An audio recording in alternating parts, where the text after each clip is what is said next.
The dust has settled on week 6 of the college football season. So with that being said, where do things stand when it comes to the college football playoff race? I understand there's a lot of polls out there. The AP poll, the coaches poll, the college football playoff committee is going to give us our rankings here in just a little bit. And I say our rankings in terms of they're going to force feed us as a public the rankings we're going to have to deal with. But when it comes to the rankings that we think should be in play right now, how about the college football playoff rankings as we see them? All right, we got our 4 teams as it stands right now, as well as our first 2 out. Let's not waste too much more time. Let's get right into it. Make sure you're subscribed.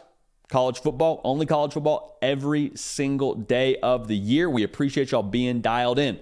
At number 6, got the Oregon Ducks. And Oregon was on a bye week this week. They got Washington next week. That's going to tell us a lot about the Pac-12, a lot about both those teams. Tell us a ton about Oregon and how far they've come since losing that game a season ago. But for Oregon, man, they check a lot of the boxes.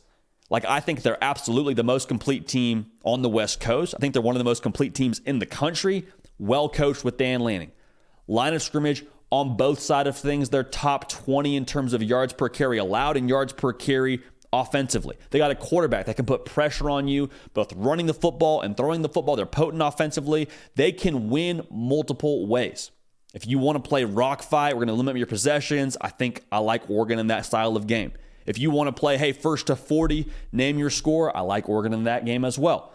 So they're probably the best hope in my mind for the Pac-12 when it comes to the college football playoff. I'm not talking about making the college football playoff. I'm talking about round 1, you got Oregon and insert whatever team you want there. Michigan, Ohio State, whatever. I like the way that Oregon will be able to hold their own on the line of scrimmage. So for us, the Ducks at number 6 right now, but a very big test this upcoming week against Washington. At number 5, another team coming off a bye, Penn State. In terms of complete teams, they're also one of those most complete teams. Drew Aller has added a new element to that offense. They say, oh, well, he can make all the throws. Well, that's a cliche, and I think it's true, but when you have a guy who can make all the throws, what does that mean for a defense? It means they have to defend all the throws. It means light box. It means honest defense. It means you can't cheat one way or the other. And then you also have Nick Singleton and Katron Allen and that entire stable and what they have up front as well that can put pressure on you running the football. So you kind of pick your poison offensively, but then defensively for Penn State, top 10, if not top 5 unit in the country. I cannot wait for that game, October 21st in Columbus. Manny Diaz actually, in an interview, I believe it was last week, said he has very strong opinions about the Ohio State offense, but he's going to keep it to himself. The storyline writes itself there. Penn State for us, number 5 this week. Once we get a better filter to assess them, we'll have a better gauge for Penn State. Now, speaking of Ohio State now, at number 4, we got the Buckeyes. Messed around a little bit early with Maryland.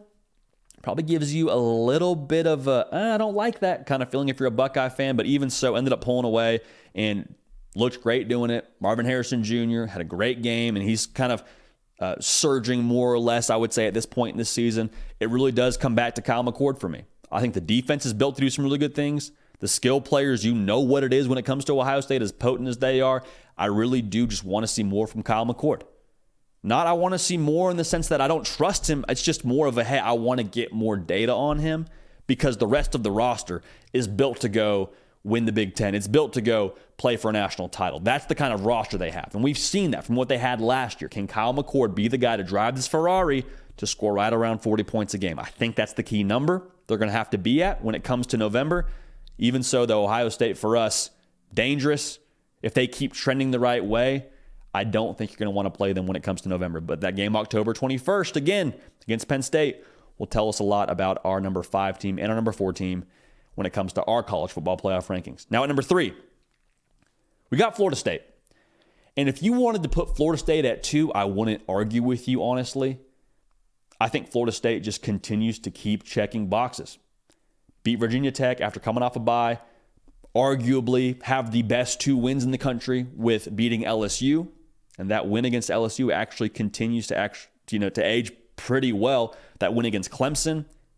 At Clemson, we were there for that. Like, this team, I think, with Jordan Travis and the maturity that he has and the rest of this roster has, I don't think there's going to be a lot of spots where they're just overwhelmed. Like, I don't think it'll be a situation where the spotlight just becomes too bright for them. I was worried about that going into the year. So far, I haven't seen them have any flinch in them. I'm excited about Florida State and how they trend the rest of the way. If they stay the same as they were in September when they are in November, then maybe this conversation changes. But at this point in time, I think they have to be the favorite to run the table in the ACC. And I think they have to be a team that you look at when it comes to that college football playoff conversation. And the Noles will absolutely be in that discussion. For us right now, though, the number 3 team in the country. I said I wouldn't argue with you too much if you had them at number 2. But the team that we have at number 2 this week is Michigan. The reason why I have Michigan at number 2 is just how dominant they've been.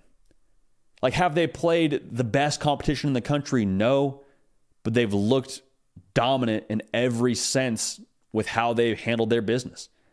And so I have a hard time putting Michigan a lot lower than 2 this week at least. Could change next week, could change the week after. I mean, obviously it's a very fluid situation, but with the way that they're built, with what we know about this team, top 5 in returning production. We say it every single week when it comes to this segment because it's true with Michigan. The way that they have so much experience on the defensive side of the ball and then also have a really good quarterback who I think is just only getting better in J.J. McCarthy. You don't want to play him in November. I'll say that much. But they're tough up front, can play multiple styles.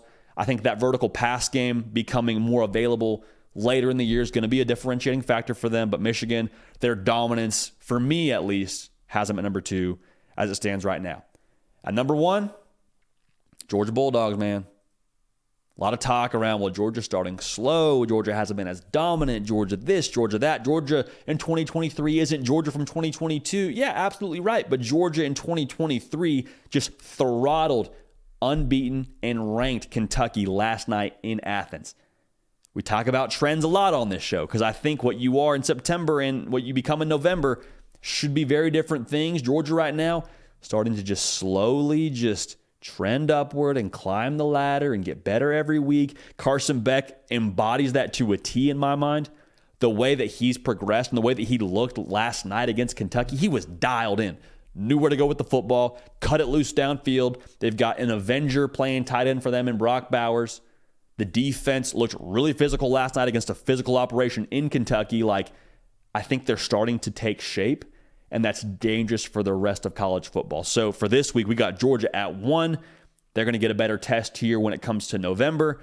But as a whole, man, those dogs now starting to find their footing, dangerous for everybody else. So to recap it for you, our first 2 out right now, they'll have a great chance to move up. Heck, they might move up if they win next week. Oregon will at least. Oregon at 6, Penn State at 5.